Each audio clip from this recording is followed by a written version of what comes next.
Hello, guys. Terve, as you say in Helsinki. It's good being here. Great that you're here in the room because I know the food is out there. I'm going to make it fast, so don't worry. Okay, my name is Wachtang, and I work for TrailPlay in Berlin. I'll tell you a bit more about TrailPlay in a couple of minutes, and I'm responsible for developer relationships and business development in the EMEA region, so I guess Finland is also part of it. Well, first things first, en puhu suomea. Ehkä puhun, I actually wrote it down for you, because ehkä puhun vain vähän suomea. But in case you have questions, I'm just gonna say, en ymmärrä. I don't know if we're going to have time for questions, by the way. Will we? Oh, we'll see about that. Okay, so let me tell you a couple of words about TrailPlay. Does anybody know TrailPlay, by the way? Have you heard of it?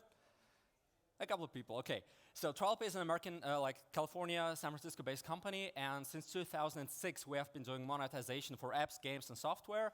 And since 2010 we've been working with Facebook, where we are powering the earn economy, which means we are monetizing the Facebook games worldwide with our offer wall and video solutions. Because we're working with Facebook, and a lot of developers are on Facebook actually, so we have been doing a lot, dealing a lot with cross-platform, because many developers are also developing games on mobile or vice versa. And I just want to give you a couple of ideas today about what cross-platform is and why it actually makes sense to be developed. Are there developers in the room, by the way? Game developers? Couple of? Who's doing cross-platform already? Wow, all right, great stuff. So let's see if we're gonna agree on some of the points coming up. Okay, so let's imagine you're a game developer, because not all of you are, and you have developed this fantastic game which is called Flappy Super Fart Man and Smelly Rainbow Unicorn. This is an actual game, by the way. So imagine you have developed this game. How are you going to promote it? Okay, it's a mobile game. What are you going to do with it? There are millions of apps out there, especially if you take a look at the App Store. It looks exactly the same, especially after Dong Nguyen took his app down.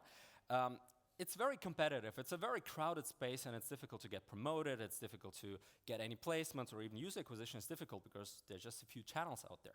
So, how do you want to get your game discovered? Okay, so one answer is, of course, spend a lot of money, but not all of you, I guess, have a ton of money and can spend like millions of dollars on user acquisition and other kinds of promotions. And as you can see, like the big companies are actually spending tons of money just to promote their apps. And the prices are rising as well. So we think, and we actually see that with our partners, that desktop has a lot of advantages. So if you develop a game for, I don't know, for Facebook, for example, you can do it in Flash, which is fairly easy. You don't have to submit it to Apple and hope that it's getting approved. You don't have like to update it a lot and stuff. So it's practically very easy to launch, to program, and to test it, because first of all, you want to test the game and see if it works, if people are interacting with it the way you want it.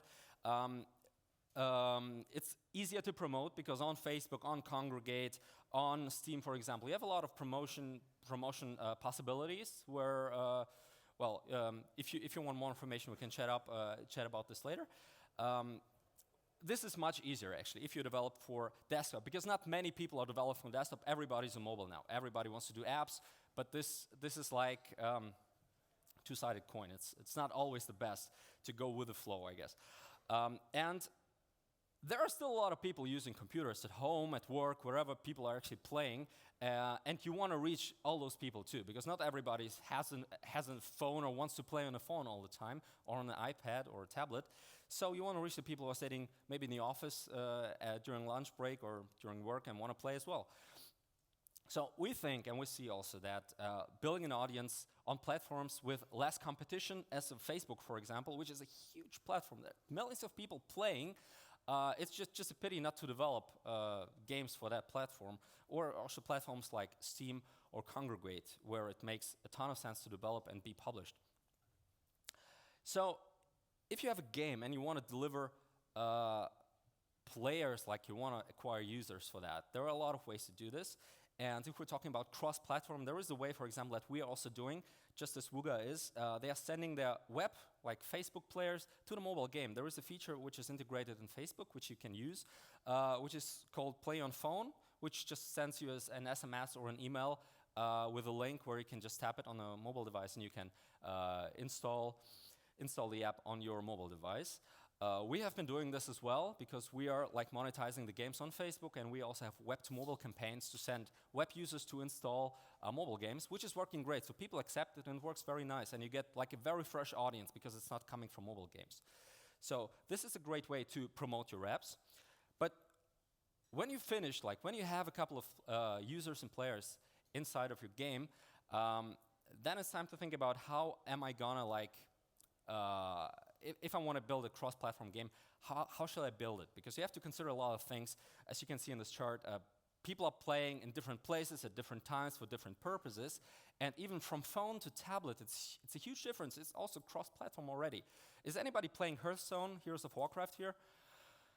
Well, okay, quite a few people. Great, I'm playing it too, and I really wonder how Blizzard want to make this game for a phone. I have no idea how they want to do this, because it's like a huge transition, and I'm really curious how they're going to solve it, because right now, I'm playing it on the tablet, and it's quite a tiny place for that already.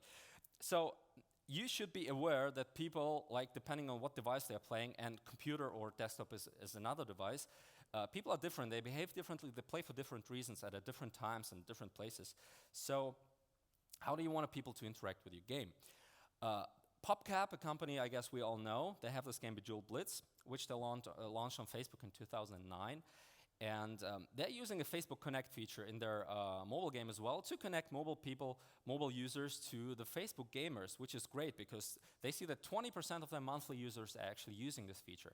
And then they're able to connect the Facebook players from desktops and the mobile players and to play against each other or with each other. And you can see how much real estate they're actually devoting to this feature. This is incredible. You got to think about how important this is going to be if they're integrating this, and this is not that hard actually. So this is a great thing to inter-promote, like cross-promote your games between different platforms. And from that, we have a couple of stats that we pulled. I mean, I have the links to the sources, of course, where you just see much higher engagement if you have this kind of feature, if you have a cross-platform development. And also the revenue, of course, which is also increasing when people are able to play from different devices with each other. King, also a company you all might know, created a synchronous gameplay for Candy Crush, which is one of the most successful titles of all time. They also could see that once they had the game on different platforms, that the average playtime increased by 50%, which is amazing actually.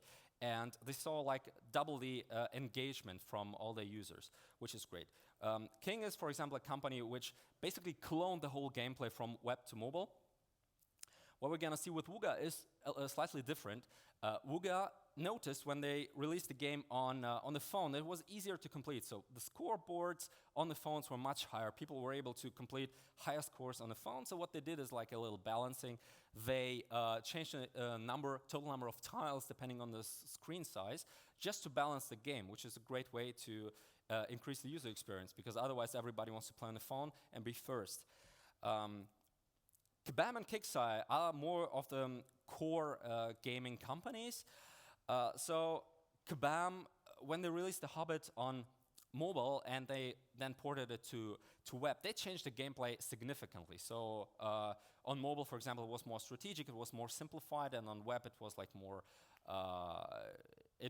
complex, let's say that, but it was still the same game, but they were aiming at different players because they knew that players who play on web, on Facebook, or in the browser, they are different. They have different ambitions. They are actually core or hardcore players. The opposite happened actually with Backyard Monsters, where they first had the game on Facebook and then they ported it to mobile. And then they thought about simplifying the whole thing because they knew mobile players want something simple. They play like on the train or on the go somewhere, and they need some simplified gameplay. So what they did is exactly the reverse. Because they ported from web to mobile, they simplified the game just to keep the users engaged and don't make the game overcomplicated. So we're almost at the end, by the way. The aim for you is really just to think about this, because we see from all of our partners who are working on cross-platform, like on different platforms, that it makes a ton of sense revenue-wise, engagement-wise, retention-wise, to make the games available on different kinds of platforms, because your users are everywhere. You never know where they're playing and how they want to play. So, and it's much easier to develop a game for desktop or web and to test it, for example. So don't just take a look at the, like, we have totally different games. We have a casual game, we have a core game, which is Champs Battlegrounds and Bejeweled Blitz. And they have very similar session lengths, but this is not the only thing you should consider when you're porting a game and when we're optimizing it for different devices. So I guess you should be ready for the next gaming platform, where we should also, I guess, develop a cross-platform solution for. We don't know what it's going to be. Yeah, so if you have any questions, we can discuss it now. We can go have some lunch and discuss it there. I have a table at table 18, so Kitos Palion and Nacht Empion. Thank you very much.